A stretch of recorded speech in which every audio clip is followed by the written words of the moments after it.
আজকের রেসিপি হলো আমার মায়ের হাতে তৈরি করা খুব সহজ চিকেন বিরিয়ানি। এটাকে অথেন্টিক চিকেন বিরিয়ানি বলা যায় না, কিন্তু এই বিরিয়ানিকে তৈরি করার জন্য খুব অল্প মশলা প্রয়োজন হয় আর খুব কম সময়ে খুব সহজভাবে এই রেসিপিটি তৈরি করা যায়। এই রেসিপিটি আবার বলতে পারেন যে ব্যাচেলারদেরও খুব ভালো লাগবে, কারণ এটা একটা ওয়ান পট রেসিপি। তাহলে আসুন দেখে নেওয়া যাক এই রেসিপিটি তৈরি করার জন্য আমাদের কি কি উপকরণ প্রয়োজন হয়।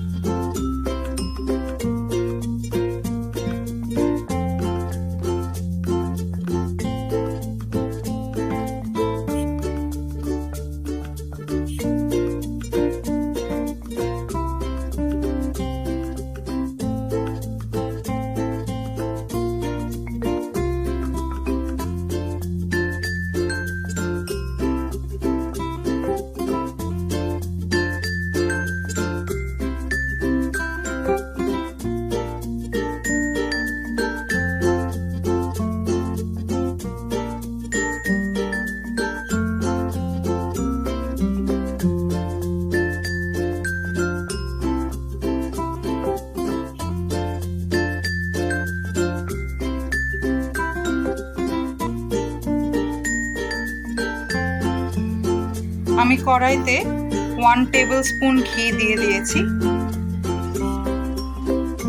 এর সাথে আমি দিয়ে দেব 2.5 টেবিল স্পুন কুকিং অয়েল। পুরো রান্নাটা আমরা ঘিতেও করতে পারি, কিন্তু এখন যেহেতু সবাই একটু হেলথ কনসিয়াস, আমি কিছুটা ঘি আর কিছুটা তেল দিয়ে এই রান্নাটা করব।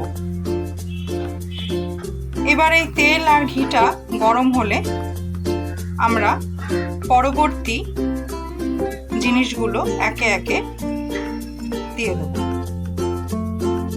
দেখুন আমাদের তেল আর ঘিটা গরম হয়ে এসছে। এবার আমরা এতে আমাদের গরম মশলাগুলো দিয়ে দেব।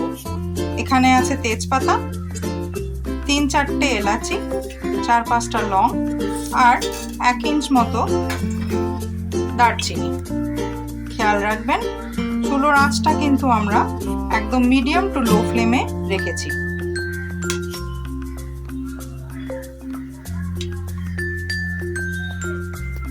দেখুন আমাদের গরম মশলাগুলো কিন্তু সুন্দর একটা বাসনা ছেড়েছে। এখন এতে আমরা দিয়ে দেব আমাদের কেটে রাখা পেঁয়াজগুলো।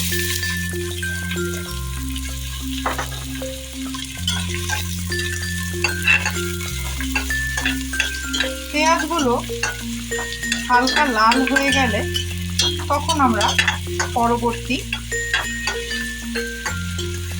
জিনিসগুলো একে একে দিয়ে দেব।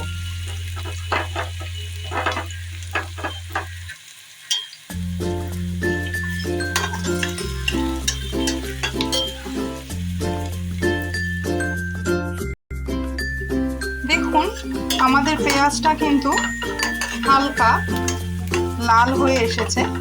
খুব বেশি লাল করে ভাজার আমাদের প্রয়োজন নেই। এখন এতে আমরা আমাদের ধুয়ে কেটে রাখা চিকেন পিসগুলো দিয়ে দেব।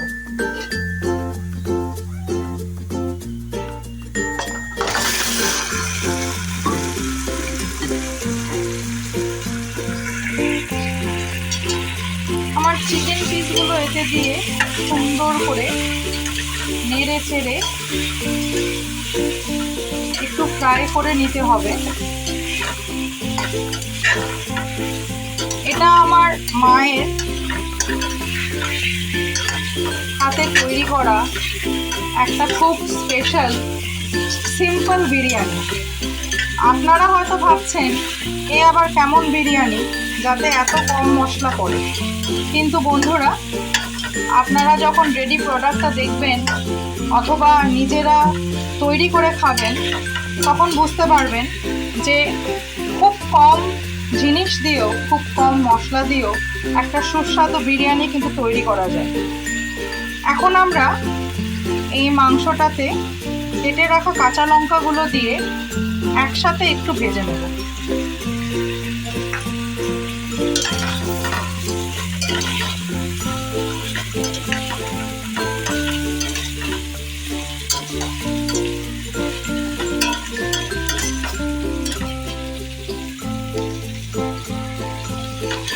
বন্ধুরা, অনেক সময় এরকম হয় যে আমরা খুব বেশি ঝাল মশলা খেতে পছন্দ করি না, ভালো লাগে না, কিন্তু মনটা তখন কিছু স্পেশাল খাবার জন্য ছুটে পড়ে।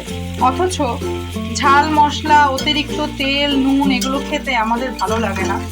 তো সেই সময়ের জন্য এই বিরিয়ানিটা একদম পারফেক্ট, কারণ এটা অনেক কম তেল মশলায় তৈরি হয়, কিন্তু সেই কারণে তার টেস্টের মধ্যে কিন্তু কোনো ঘাটতি নাই। টেস্ট কিন্তু একদম বিরিয়ানির মতোই হয়। অ্যান্ড যেহেতু একটা অথেন্টিক বিরিয়ানি না, আমি এটাকে মমস স্পেশাল বিরিয়ানি নাম দিয়েছি। দেখুন, আমার চিকেন পিসেসগুলোতে কিন্তু হালকা একটা লাল ভাব চলে এসছে। তো খুব বেশি ভাজা আমরা করব না, এই হালকা ভাজাই আমাদের দরকার, কারণ আদারওয়াইজ মাংসর পিসগুলো খুব ড্রাই হয়ে যাবে। তো আমরা চাই যাতে মাংসর পিসগুলো একটু জুসি থাকুক, খুব বেশি ড্রাই কিংবা শুকনো না হয়। তো এই সময় আমরা এই মাংসর পিসগুলোতে আমাদের মশলাগুলো, যেটা হচ্ছে আদা রসুন বাটা, হলুদ আর নুন অথবা সল্ট, এটা দিয়ে দেবো। দিয়ে এটা ভালো করে নেড়ে চেড়ে রান্না করব। আপনারা হয়তো ভাবছেন যে বিরিয়ানিতে হলুদ, হ্যাঁ, হলুদটা আমার মা এই কারণেই দেয়, কারণ বাজারে যে ফুড কালারিংগুলো পাওয়া যায় বিরিয়ানিতে দেওয়ার জন্য, সেটা মোটেই স্বাস্থ্যের জন্য ভালো না।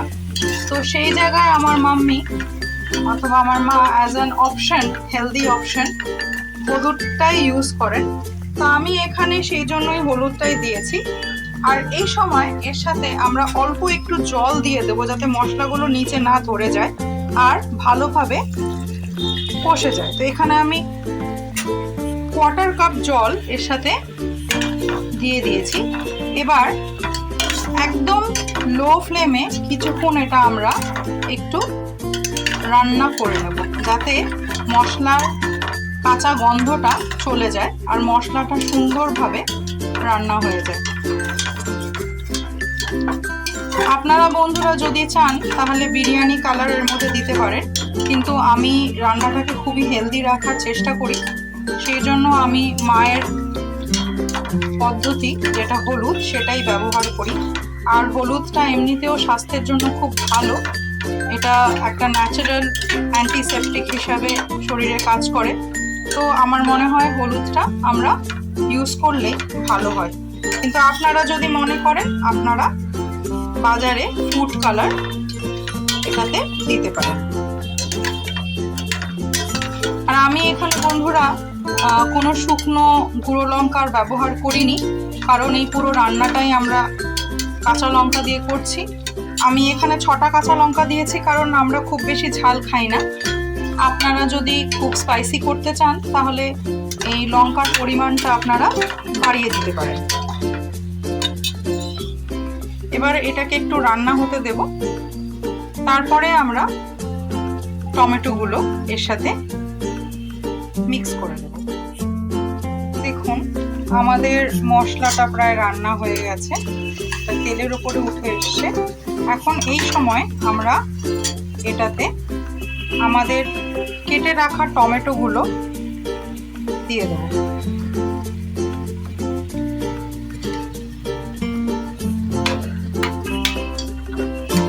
টমেটোগুলো দিয়ে ভালোভাবে নেড়ে চেড়ে এটা রান্না করে নিতে হবে, যাতে টমেটোগুলো সুন্দরভাবে এই মশলার সাথে আর মাংসের সাথে একদম মিলে মিশে একাকার হয়ে যায়।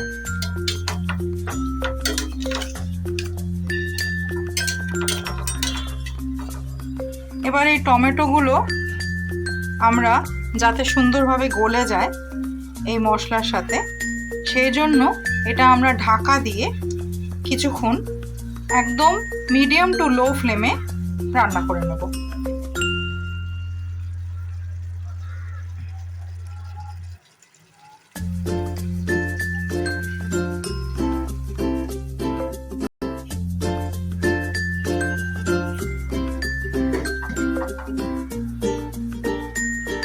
তিন 4 মিনিট আমরা টমেটোগুলো ঢেকে রান্না করে নেব। যতক্ষণ টমেটোগুলো রান্না হচ্ছে আমি একটা কড়াইতে 3 টেবিল স্পুন তেল নিয়ে সেটাকে গরম করে নিচ্ছি। এই তেলে আমরা আমাদের কেটে রাখা আলুগুলো ভেজে নেব। দেখুন আমাদের তেলটা গরম হয়ে গেছে এবং তার থেকে সুন্দর একটা ধোঁয়া ছাড়ছে। এই সময় আমরা আমাদের কেটে রাখা আলুগুলো একে একে দিয়ে ভেজে নেব।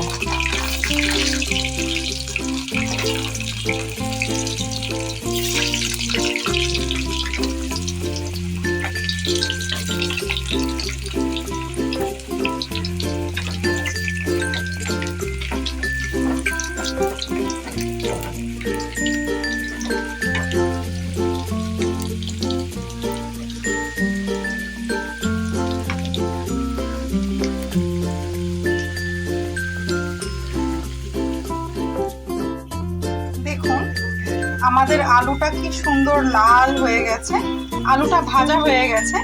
এখন আমরা এই আলুগুলো তুলে নেব।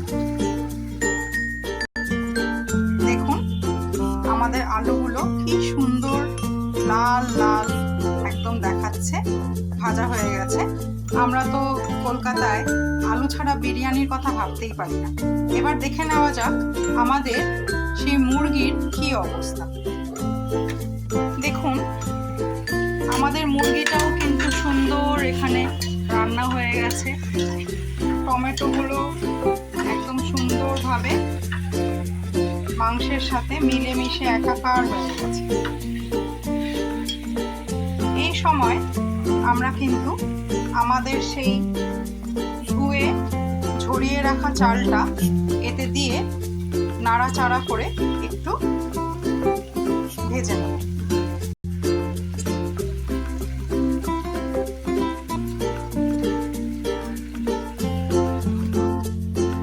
বন্ধুরা এবার এই চালটা আমরা এর সাথে সুন্দর করে নেড়ে চেড়ে একদম আলতো হাতে ফ্রাই করে নেব। খেয়াল রাখবেন চুলোর আঁচটা একদম মিডিয়াম টু লো রেখে এটা করতে হবে, যাতে নিচে থেকে চালটা ধরে না যায়। এখানে আমি আমার রেগুলার বাসমতি রাইস নিয়ে নিয়েছি। আপনারা চাইলে যে কোনো ধরনের বাসমতি চাল দিয়ে এটা রান্না করতে পারেন। এখন নানা রকমের বাসমতি চাল পাওয়া যায়, long grain, short grain, aromatic, non aromatic, special basmati rice for biryani. তা আপনার যেটা পছন্দ আপনি সেটা নিয়ে এটা করে নিতে পারবেন, রান্নাটা কমপ্লিট করে নিতে পারবেন। দেখুন আমাদের চালটা কিন্তু ভাজা ভাজা হয়ে গেছে। এখন এতে আমরা আমাদের ভেজে রাখা আলুগুলো দিয়ে দেব। আলুগুলো দিয়ে আলতো হাতে একটু নেড়ে 1-2 মিনিট এটা একটু রান্না করে নেব। খেয়াল রাখবেন চুলোর আঁচ কিন্তু এখনো আমি মিডিয়াম টু লো ফ্লেমে রেখেছি। আচ্ছা এখানে আমি চালের 2 গুণ জল দিয়ে দিচ্ছি। দেখুন আমি অলরেডি চালে জল দিয়েছি, আর আমি জলটা কিন্তু গরম জল দিয়েছি। আপনারা অবশ্যই এই রান্নাটা গরম জল দিয়ে করবেন, গরম জলে কিন্তু স্বাদটা ভালো হয়। দেখুন বন্ধুরা আমরা কিন্তু এই মমস বিরিয়ানিটা দম স্পেশাল করার চেষ্টা করছি। সেই জন্য আমার পার্সোনাল টাচ, আমি তাওয়াটা নিচে দিয়ে তার উপরে এই বিরিয়ানিটা রান্না করব। আপনারা যদি চান তাহলে সময় বাঁচানোর জন্য এই বিরিয়ানিটা প্রেসারেও করতে পারেন। প্রেসার কুকারে যদি এই বিরিয়ানিটা রান্না করেন তাহলে লো টু মিডিয়াম ফ্লেমে একটা হুইসেল কিংবা একটা সিটি দিয়ে তারপরে এটা নামিয়ে নিতে হবে। দেখুন আমাদের chicken moms special simple biryani একদম রেডি।